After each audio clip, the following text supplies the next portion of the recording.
Good evening, wrestling fans. Welcome to another episode of Wrestling After Show, coming to you from the heart of the Mid-Atlantic territory, right here in Danville, Virginia. My name is Heath Haynes, and if you will allow me, ladies and gentlemen, to divert from the regular scheduled intro that we always do, I would like to introduce the man that I host with every week.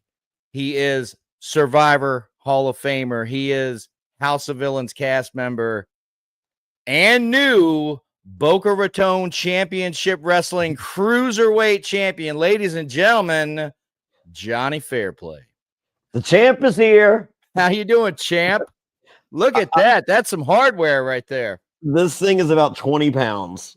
Screw the 10 pounds of gold. I got 20 pounds of hardware here. That's a really good looking belt, man. It is and I earned it all by myself. You did. In addition to, I'm sure, millions of fans watching on the streaming YouTube site, got to see it last night as you were victorious against Neil the Heel. Yeah. And longest reigning champion in Boca Raton Championship Wrestling history. I think 600 days. And I'll say virtually single-handedly captured that championship. Why don't you tell the good people all about your campaign, your successful campaign for that particular hunk of gold right there? I mean, I just it was a one-on-one match, myself versus Neil the Heel. Yeah, we saw that. Special referee was Frank the Clown. Frank the Clown. Noel Foley's beau. One day Mick Foley's son-in-law. I don't think they're married yet. They haven't done that yet. They might be. I don't know. So you had a special referee. You had yourself and Neil the Heel sharing the ring. Neither one of you enjoying the favor of the fans in attendance in Boca Raton. Not so much. There were a few. So the extravaganza was titled "Challenge Accepted." And that was definitely a play on words because there were people from the world of reality television and specifically the challenge in attendance and working matches throughout the night. You know, whether it be Tori Deal as Matt Riddle's valet, or Fessel or Josh Martinez accompanying guys to the ring. So there was definitely interplay. Neil the Heel had Miranda from Deal No Deal Island season 1. So definitely the new rock and wrestling is reality and wrestling. The reality and wrestling connection. Yeah, I love it. And so we'd like to say congratulations to you. And who else was in attendance at this star-studded affair, Boca Raton Championship Wrestling? You mentioned Seth Riddle was there defending. Matt Riddle. Yeah. Who's Seth? Oh, Seth Riddle's my buddy. That's right. Matt Riddle, one half of the Boca Raton Championship Wrestling Tag Team Champions. Who else was on the card last night? Noah. He used to be. Was it Zion Quinn? Was that his name? So now he's Noah. Actually, peek behind the curtain. He's re-debuting himself at the May show as Pro Wrestling Noah. Oh, okay. Makes sense. Pretty good, huh? Pretty good gimmick. Yeah. He defended and he attempted to defend and lost the Boca Raton Heavyweight Championship to Ricky Morton last evening. Holy shit! Yeah. Love that. How's old Punky doing? Punky this morning we were having breakfast together. And he was like, brother, I'm going to go ahead and let you keep this belt. It doesn't fit in the backpack.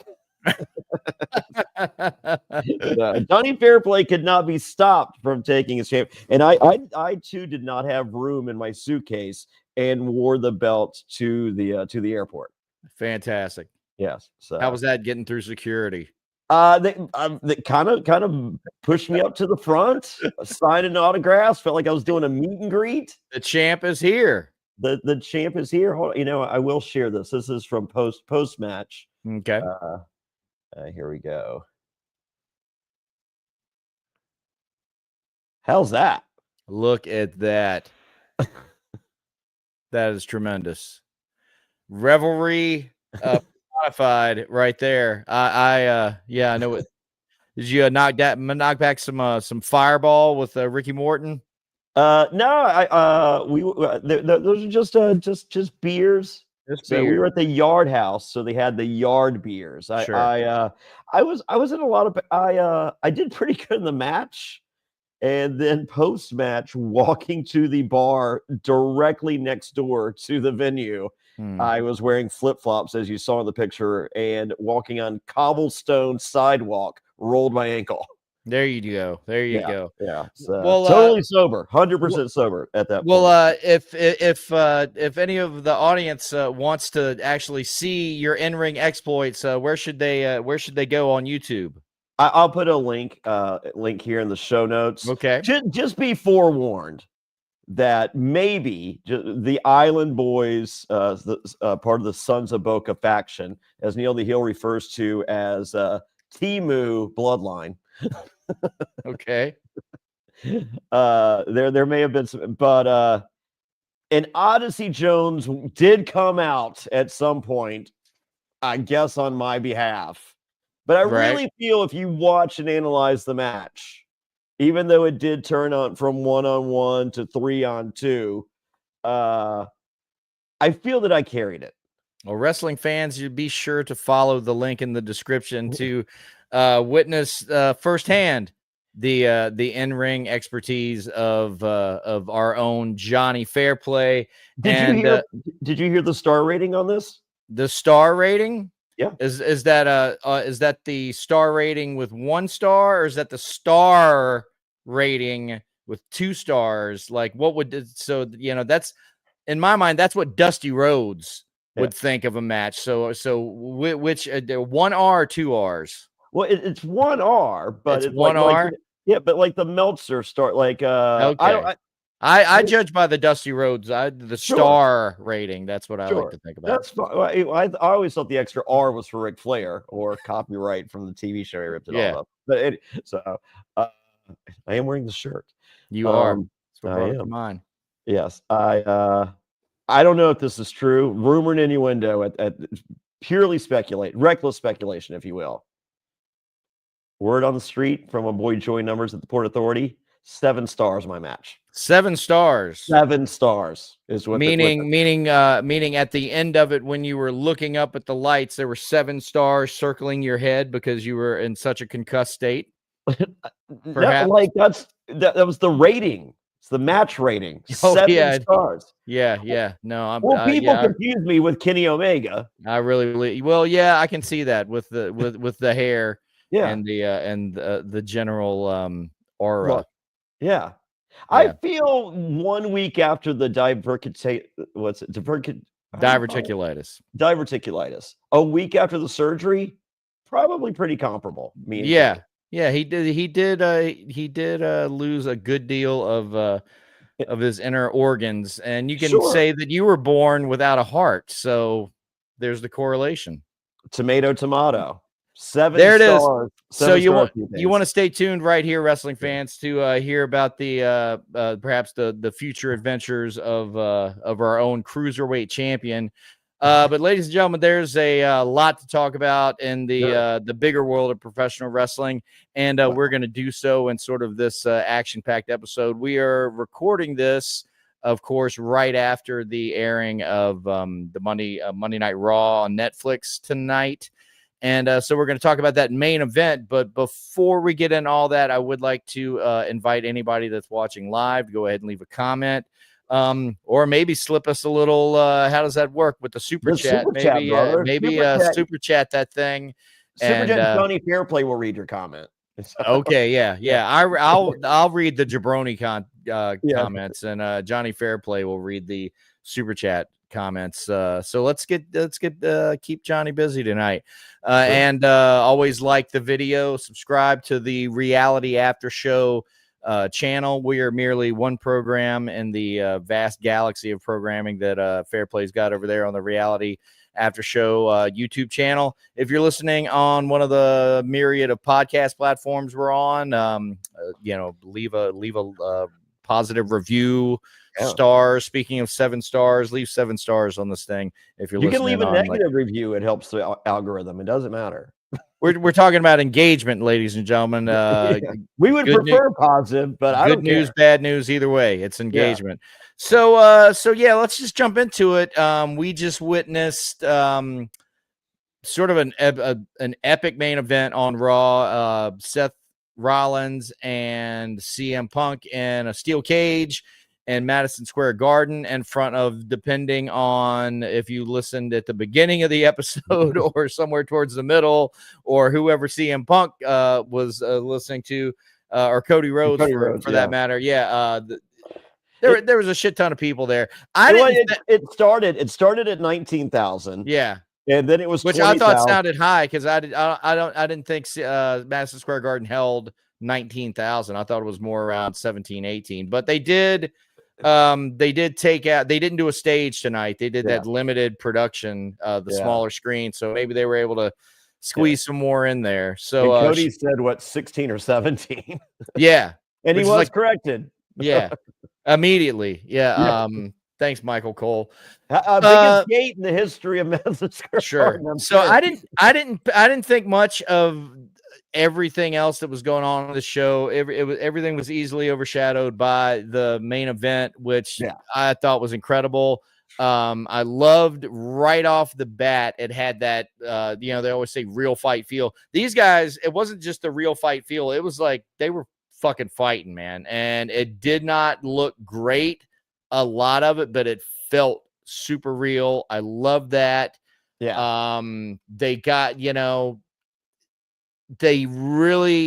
was honestly surprised there was no blood, based on how both guys utilized the cage. There was a lot of grinding faces and everything. And Punk's back looked pretty raggedy, hamburgered up. So like I like that. So I'm okay with the no blood, as long as the as you do see the physical tolls that the cage, like, right. It wasn't as if you sat there like, oh well, they ain't really do nothing. Like, you're just like, they beat the crap out of each other. You can see that there's signs of that, and no blood. I think it's just as good as blood. Yeah, they were dinged up for sure. Yeah. Trading finishers. I loved you and I always talk about how we think WWE cage matches, WWF historically, or jive because of the escape clause. That's one of the conditions of winning. I love how it came into play in this match. Seth Rollins gets up, asks for the door to be opened, and then he's like, "Go ahead, buddy. Go ahead, Punk. You want to walk out? That's your thing. Go ahead and walk out." And it was like, "Oh yeah, that's well, that is the thing. That's pretty cool." And then Punk did that. Then Punk did the same thing. And then there was a moment where Punk was actually considering walking out.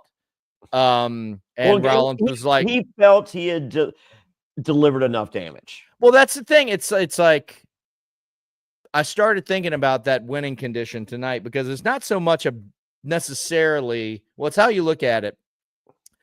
If you look at it in like, oh, you're escaping, that's a chicken shit way to win. But if you look at it in like, I have just incapacitated this other human being to the point where they can't get up and walk 10 feet to stop me from walking out of a cage. It's like, that's saying something. I got out everything I needed to get out. I beat the shit out of this guy. I'm done. He's laying down. What else is there to do? Yeah, I'm done. We're done. Yeah. So they leave it to CM Punk to, after 40 years of watching professional wrestling, to finally make me like, oh yeah, that's actually a valid way to win a match. I don't hate it tonight. I did not. Yeah, I did not hate it tonight. We saw both guys using each other's finishers to great effect. Finally, we saw the great the STFU into the Anaconda Vice. That moment of tension. I love that.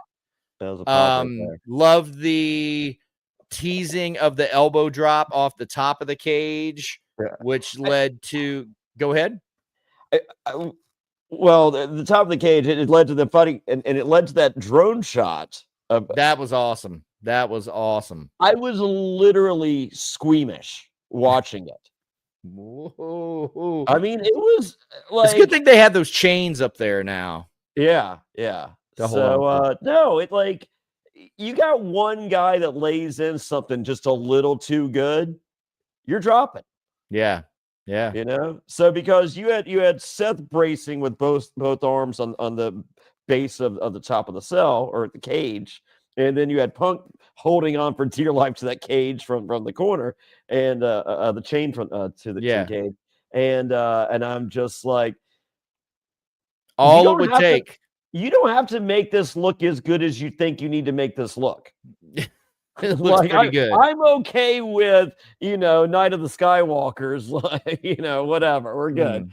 So, but no, like I think they did more than enough up there. And then that suplex, that could have gone hairy real quick.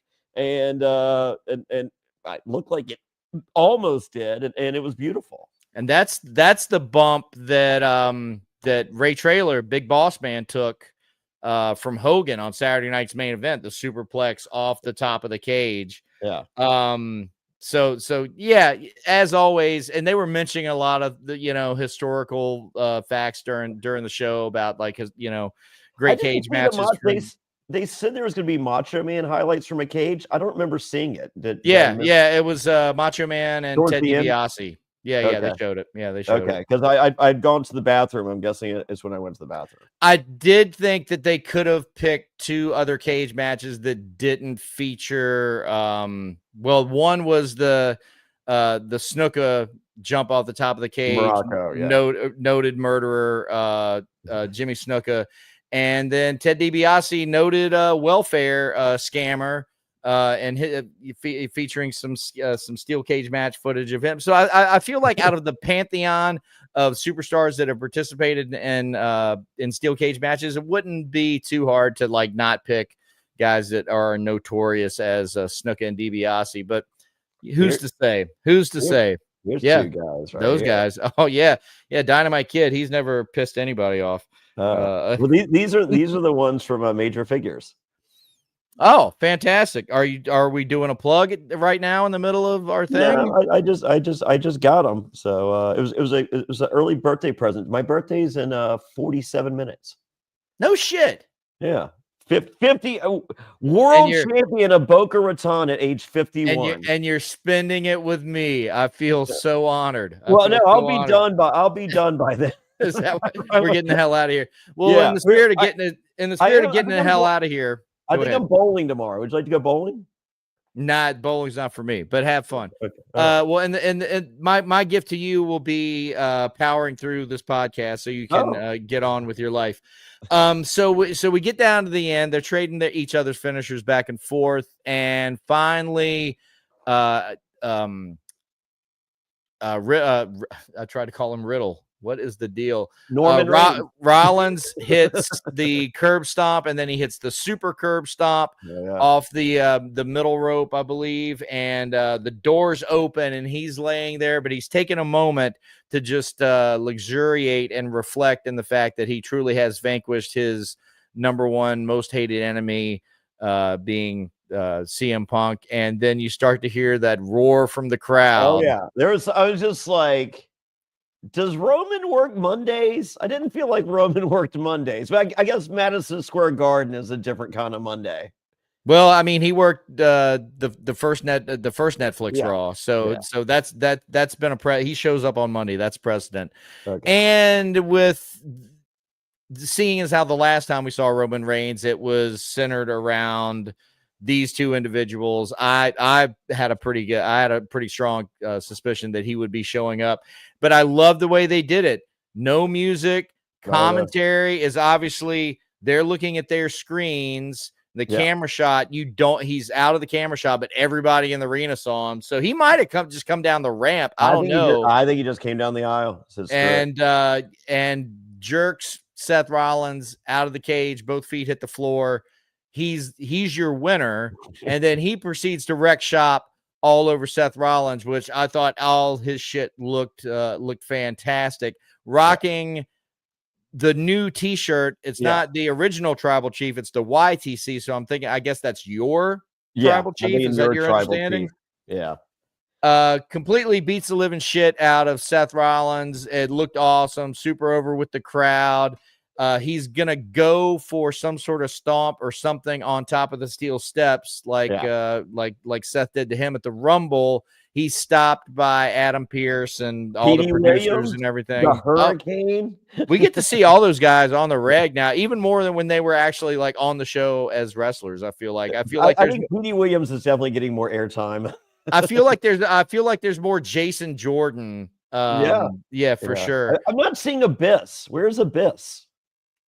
Well, he's going into the Hall of Fame, so so he might be getting no, he's not going to the Hall of Fame. He's a downloadable character. He's a DLC on 2K25. Yeah. That's right. Yes. So are you okay with New Jack being a downloaded character?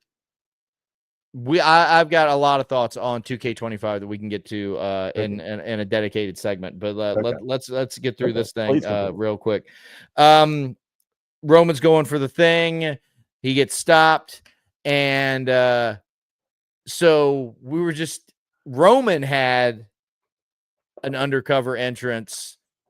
How the fuck Paul Heyman got out there with like completely out of camera range? Roman Reigns looks up, and there's Paul Heyman in the ring consoling the defeated CM Punk. And it's like, as dramatic as everything leading up to this was, that moment right there was like, oh shit, this is this is good.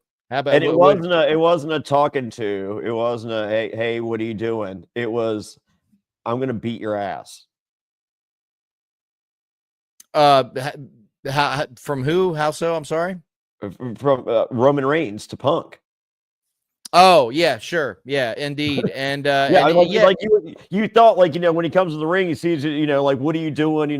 No, it was we're not chatting about this. I'm just gonna whoop your ass, and I was going down. It's funny because now I was thinking about it. It went as it was happening, and now I'm thinking about it again.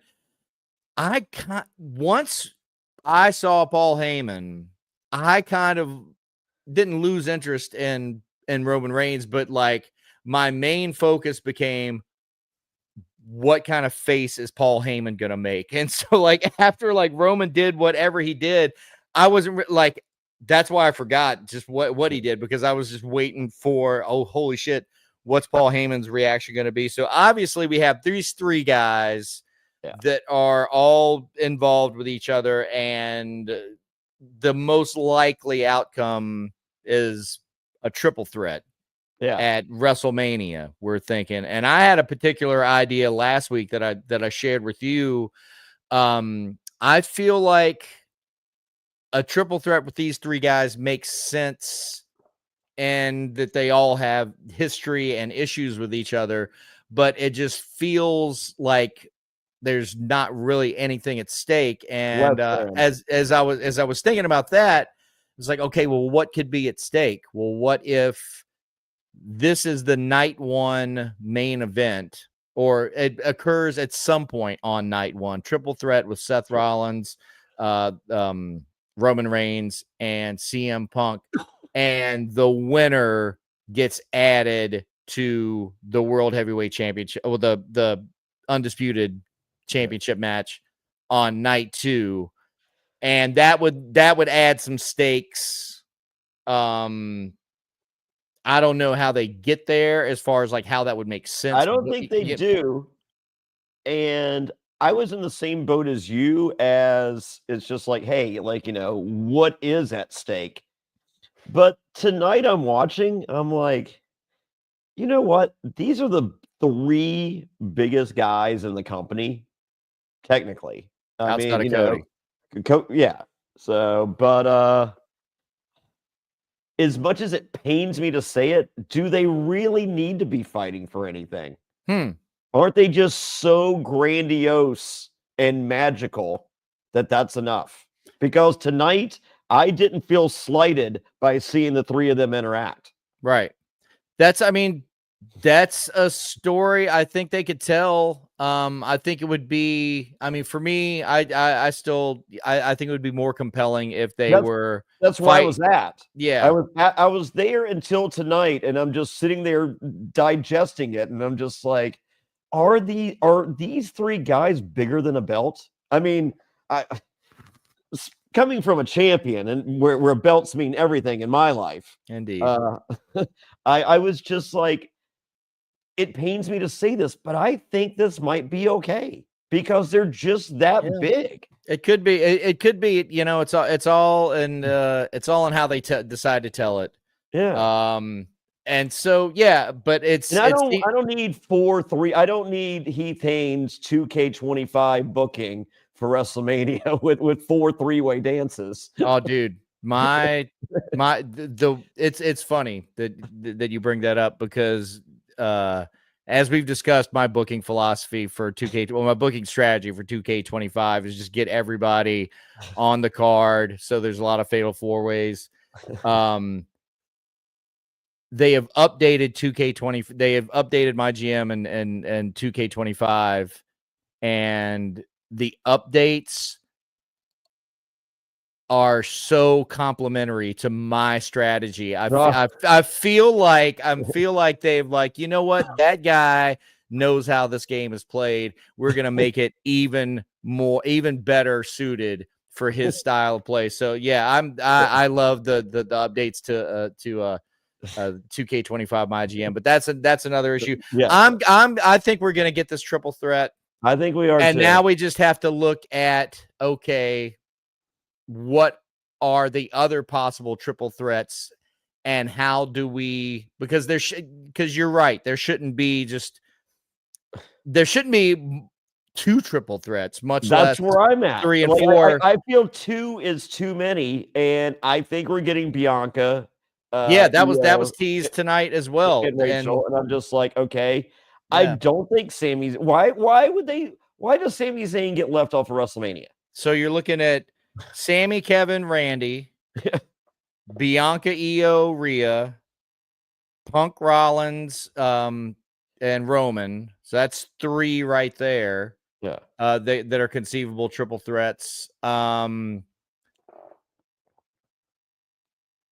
Yeah, that's 2. That 3 triple threats is too many triple threats. Because, Right? and I you also mean, have to look at, there's gonna be, I think we're gonna, they've pretty much been telling the story on SmackDown with all their they're gonna put all those fucking tag tag team teams turmoil. and some fucking gimmick thing. Yeah. So you know you're gonna have that.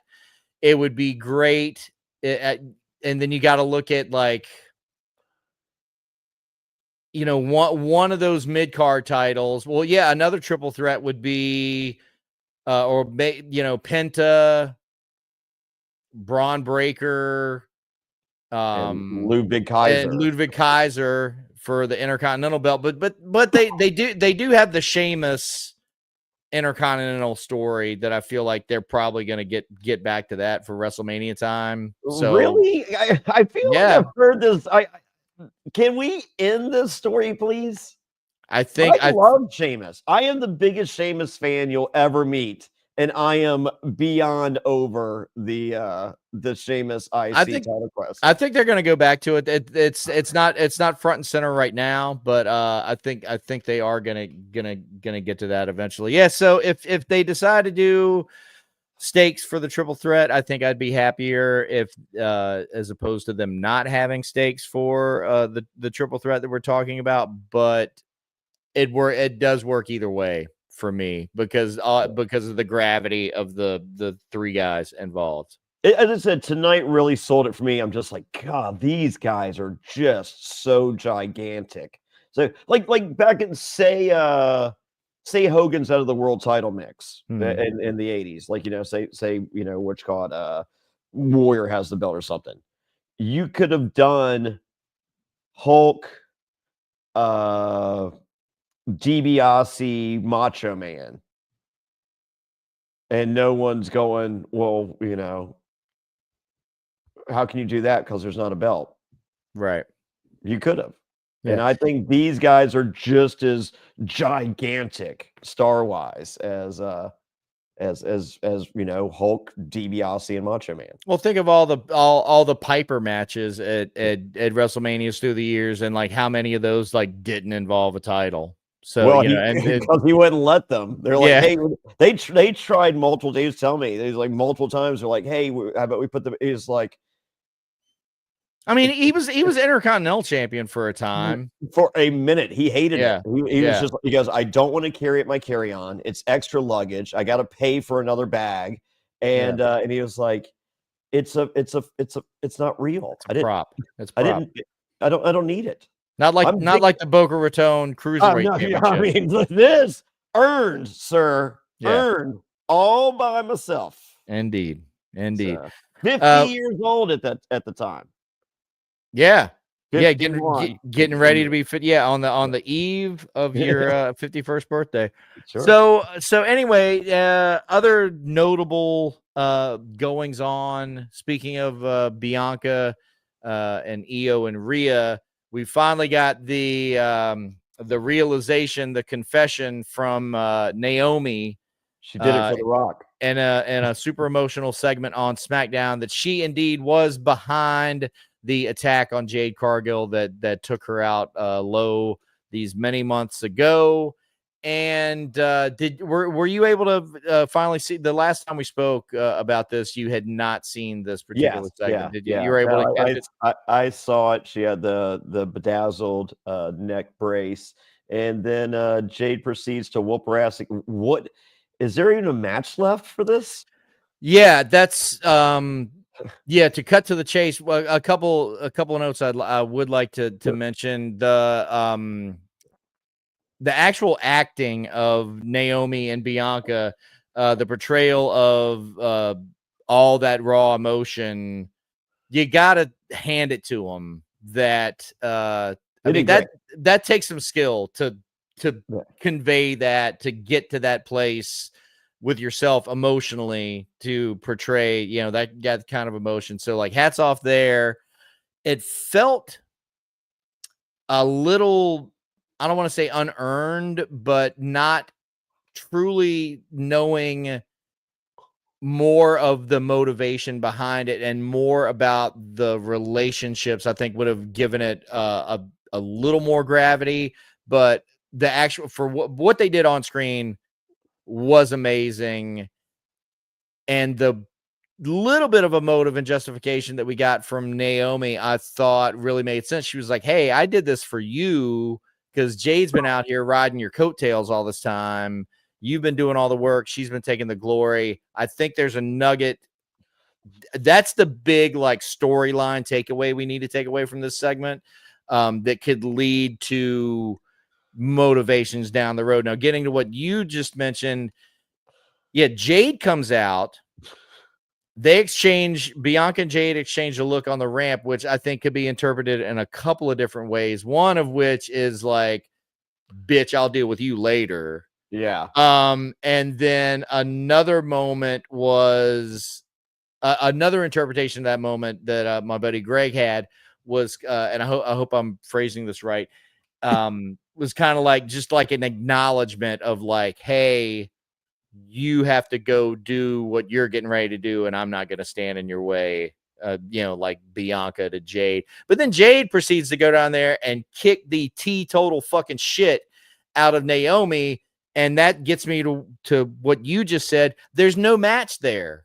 It's no match. It's done. Go ahead. No, that's it. Yeah, I mean, like, I'm just like, she beat her ass Elimination Chamber.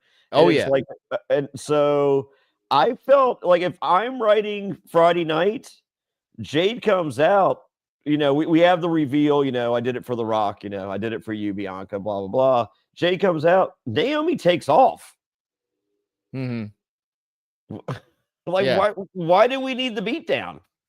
Yeah, because I mean, there's nothing left on the bone at this point, unless Naomi comes back and somehow orchestrates another sneak attack. Another sneak attack at Jade, and then it's like, okay, well now there's like, because she's got all the comeuppance. Yeah, at this point, there's Yeah. But if she does another sneak attack, so she's going to be out for another 5 months, or she's going to be able to make it the next SmackDown from this one. Well, yeah, that's the thing. Should Naomi even be around? Because she got the beat down that put her in the neck brace, and then she got a beat down in the neck brace. That should be off TV, in my opinion. So then you're left with, I think, where they could go with this. We still don't know who's aligned with who, but I think they've been giving us hints with the outfits. So we saw at Elimination Chamber, Bianca and Naomi were both in white and Jade was in black. Now you would historically, like, just like psychologically, you would make the association that Jade is the heel and Naomi and Bianca are the baby faces. Well, on Friday night, Naomi and Bianca were both in black and Jade was in white. So who's to say who's the heel, who's the baby face? But in both of those situations, Naomi and Bianca were color aligned. So we could see a situation. I was thinking about this today, where Bianca comes out and says, you know what, like, yeah, Naomi, you did not do the right thing, but I think your heart was in the right place. And honestly, yeah, Jade, you were kind of riding my coattails. And then Jade could come out and say, depending on where you want Jade to go, she could either come out and say, yeah, you're right, I did ride your coattails and I took you for a ride, and because I'm heading for the top. Well, whatever, and then she could, be a heel coming out of that. Or she could babyface herself and say, I came in here and Bianca, you were immediately threatened by me and I wasn't riding your coattails. You ponied up to me to keep from facing me in the ring. And so fuck you now, let's go. And she's the babyface and Bianca's the heel. So, like, I don't know. There's a couple of different ways they can go, but either way, the path is going towards Bianca and Jade, not more Naomi and Jade. Yeah, I thought we were really buying some time here, and it doesn't appear there's a lot of complicated, like, Tiffany and Charlotte's pretty plain and simple and pretty anticlimactic, to be honest with you. Oh, it's yeah, it sucks. Yeah. But we have just a super highway of intertwining stuff with this other world's title on the women's side. Yeah. And I love it.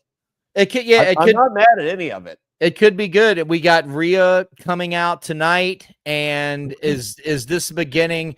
I don't know if it's necessarily the beginning of a heel turn for Rhea, but it's happy. I think it's a turn towards a more less of the American badass Undertaker and more, the dark forces sort of like Undertaker, because that has always been part of her presentation. But like recently she's sort of been, I'm like, I may look spooky and everything, but like, I like to have fun and blah, blah, blah. And, He doesn't like candy. Yeah. And well, don't talk about liking candy. Yeah, we're seeing a little different side of her, a little more edge, I think. And that could be good.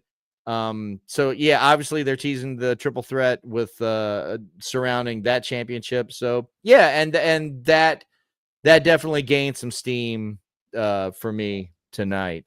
So I think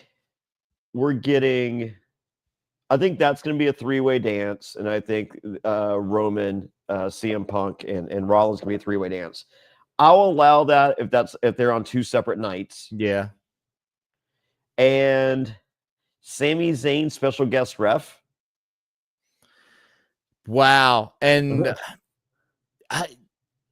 I mean, yeah, or maybe just Sami sits this one out, which seems weird that he wouldn't be on WrestleMania, because coming after, he had the gimmick match with Johnny Knoxville, and say what you will about that thing, it's not usually the kind of thing I enjoy, but for what it was and what they did with it, I thought it was great. It was great. And Vince loved, that's what made Sami that match. Vince is like, God damn, kid, you're great. He was really good. I always pop for the giant hand. Oh yeah. Anyway, that was so. Well, did you see the press conference when they were talking about when Punk found out about that? No. They were like, it was I think after Survivor Series, they were all there on the doing the press thing together, and they were like, Sami Zayn, how does it feel to go from 5 years ago WrestleMania against Johnny Knoxville to Punk's like, you wrestled Johnny Knoxville at WrestleMania? I'm like, what the fuck happened to you when I left? Yeah. It's just like, oh my God. Like, what, the Miz wasn't available? So he had that match, and then the very next year, him and KO win the tag titles, and then last year he won the Intercontinental Championship. I cannot see him not being a part of me. But as I said, three ways is too many. Yeah, but I guess I'll allow two. Three is just I don't like it. I mean, there's always going to be something to him and Kevin Owens, but I don't know if you could come back to it so soon after just doing it at Elimination Chamber, but we shall see. We're definitely going to. I didn't want it at Elimination Chamber if it wasn't going to. Yeah. I was like, okay, well, this is leading to Randy, and the rumors of the three-way dance with Rollins, Punk, and Roman Reigns aren't true. Oh, we're definitely going to see Kevin and Randy, and some sort of thing. But I bet if guest referee is not the worst. I mean, if I'm Sami Zayn, I ain't hating that gig. It's a night off. It's a night off, Yeah. Before we get out of here tonight, because this is kind of an express episode, I do want to have a conversation. This is something that I've been thinking about.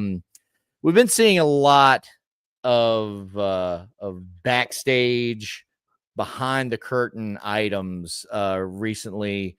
More so than usual. That's obviously always a big ingredient of internet wrestling talking points is like leaks from behind the scenes and everything. And I was thinking about it, and some of the ones that have come out recently, specifically around Dwayne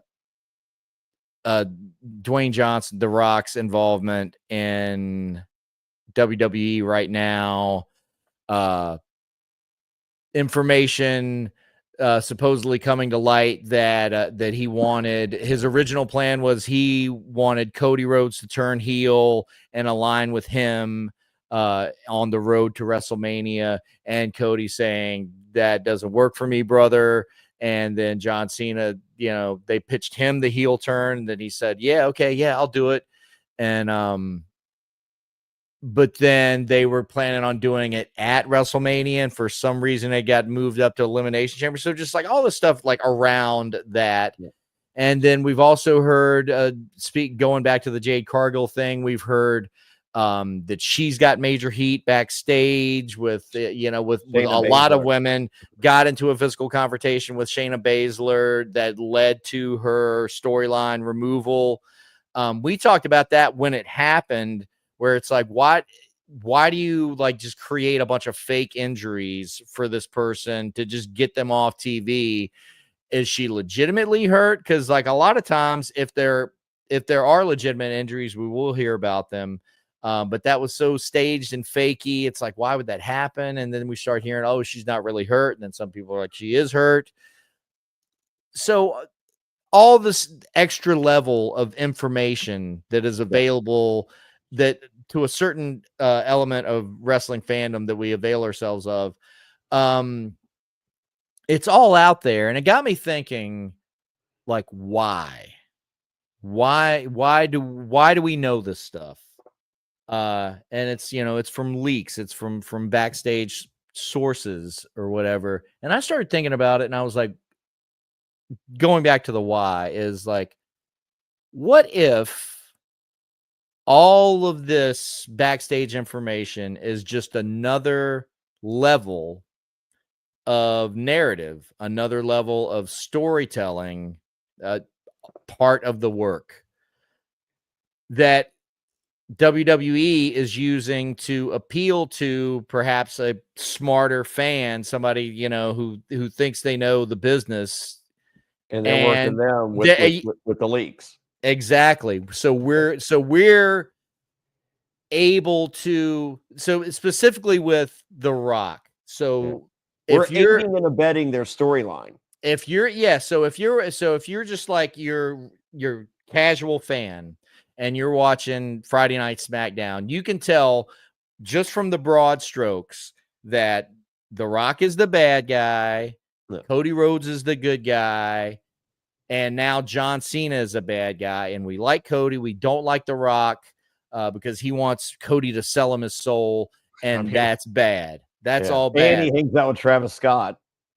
And then Dwayne Johnson can go on the press conference and completely get, you know, behind the curtain, tell everybody, oh yeah, this is me and Cody. Yeah, Cody loves it.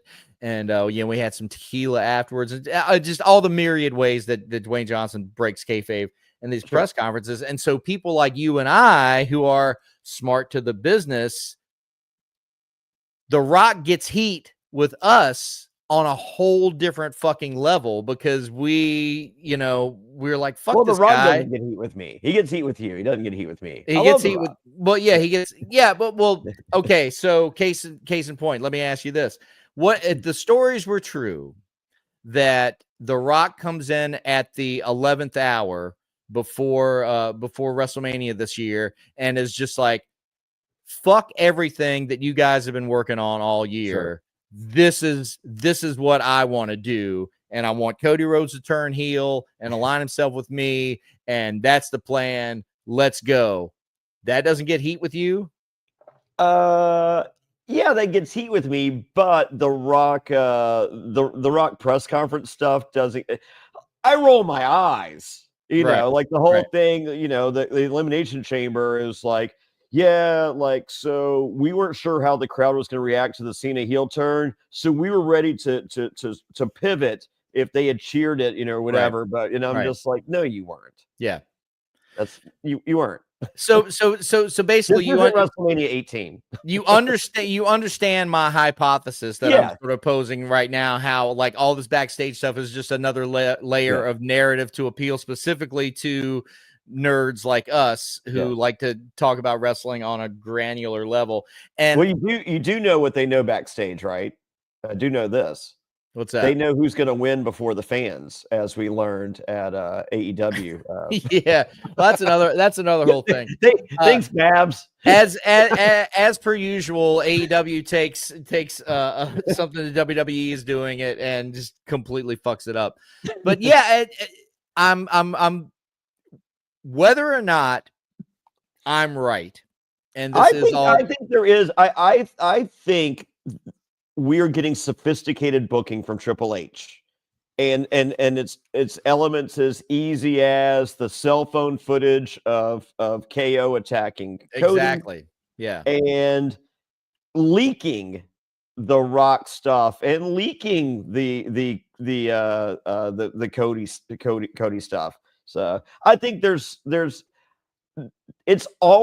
stuff is always leaked throughout the years, but I feel it's a more controlled leak than it's ever been. Yeah. And why, like, who benefits? Why are we finding this out? And that's what you just, you made an excellent point right there.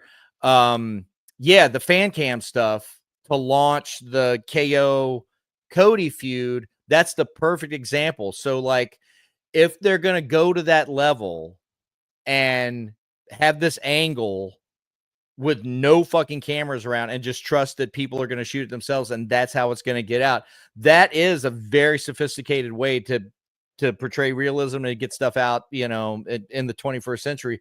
Why wouldn't they then in turn use the many outlets that are reporting backstage stuff in professional wrestling? Why not use that as another tool to for storytelling? And like this, go ahead. I won this last night, and they're just like, hey, do you want us to get you the footage, from the stream from last night for TMZ? And I was like, no. I was like, I'll have my manager contact TMZ. I was like, but I have cell phone footage from several people. That's what they want. They don't want the Right. shiny, glossy, lower third, Yeah, stuff. yeah, With, because that's the real thing. yeah, And so in summation, for me moving forward, whether or not I'm accurate and whether or not this is what they're actually doing, I think I'm just gonna kind of, at least in my mind, say that that's what they're doing, because it adds to my enjoyment, because yeah, we want to believe. What does that mean? We want to get worked. And if this is the way to get worked in the 21st century, I'm a wrestling fan. I'm all aboard. I'm all aboard. And so thanks for letting me just sort of yeah. have some random thoughts there about just the environment that we find ourselves in. And this is the most excited about professional wrestling I've been since I got into it in the 80s, Yeah, no, they're doing I mean, it's not just you and me. I mean, just look at sellout venue after sellout venue after, and the highest gate every time they go. Oh, for real. And the majority of those people in attendance are not like you and me. I would say Yeah. the majority of those people in attendance are just there, they get the broad strokes and they Yeah. can enjoy it purely on that level. Whereas you and I, because we do like to think about it and chew it up and break it down and everything, the fact that they're possibly using this additional layer of storytelling to appeal to people like us, as well as what they're doing on TV to appeal to everybody else. I just like to think that that's the world I want to live in. Yeah. If that's what's happening. Well, it's literally the exact opposite of the Vince McMahon world of professional wrestling that Yeah. had gotten so stagnant and at the end of his run, in that, it's just like, hey, we can't do that. It's like, who remembers? Yeah. We do. Nobody remembers anything. Yeah. They don't remember. We're rewarded for remembering stuff, knowing the history, and in this fashion, we're rewarded for knowing what's going on backstage, is because when we see Jade Cargill possibly interact with Shayna Baszler at some point, like, we're gonna be like, oh, like what, like, you get that what's gonna happen feel. Yeah. So I love it. It's Cody Rhodes, or not, Kevin Owens walking past CM Punk. Yeah. Isn't Kevin Owens friends with the Bucks? Yeah. So That's a great layer. And so 2K25 is out, and I'll give a little bit of a report on it. I think it's fucking great. I think the things that they changed, as far as like controls go, nuts and bolts type stuff, some of those are a little bit clunky for me, but they have options where you can just go right back to the way that everything worked in the last game. Which, according to my PS5, I spent 1,555 hours playing 2K24, which I don't know how I feel about that, but suffice to say, it's a big part of number. you that should feel pride. And there's How a part big of should you, that part of me be? there's another there's a part that should feel whatever the opposite of pride is. I'll say this. In the year 2024, I did indeed spend 1,555 hours playing WWE 2K24, but I also lost 50 pounds. So who's to say? You could have gained 50 pounds playing. Well, that's actually what happened. I gained and lost 50 pounds. So yeah, but the game is great. It's super immersive. The new career mode for this year is awesome. And the reason I thought about it is Kevin Owens and CM Punk find themselves sort of aligned in one of the versions. That the great thing about the career mode this year, it's like really choose your own adventure style. So it lends itself to multiple playthroughs, and you make different decisions, and you get different results, and you get different chapters that you can go into. And one of them that you go into is like Kevin Owens and CM Punk are like sort of aligned. And Kevin Owens mentions in the game, CM Punk and I haven't always seen eye to eye. And it's like, oh, that's great. And then there's one version of it where your character can come in. They never say AEW, but they pretty much like your guy can come in from a rival promotion, and immediately you run into Jade Cargill at the airport, and she's like, oh yeah, I haven't seen you in a while since we were both like over at the other thing. And then like you run into CM, and then like you're hanging out with CM Punk, and like you're mentioning that like you both used to work at the same place. So it's like, that's Wow. that's pretty fucking cool. There's the whole I can imagine AEW doing that on their video game and WWE suing them. They're just like, yeah, you used one letter you shouldn't have. We figured out the workaround, you didn't, and we're suing you for the entire. Yeah, so it's so like stuff like that. You're like, oh, okay. Again, working on different levels. There's the new thing this year in the game is on next gen consoles.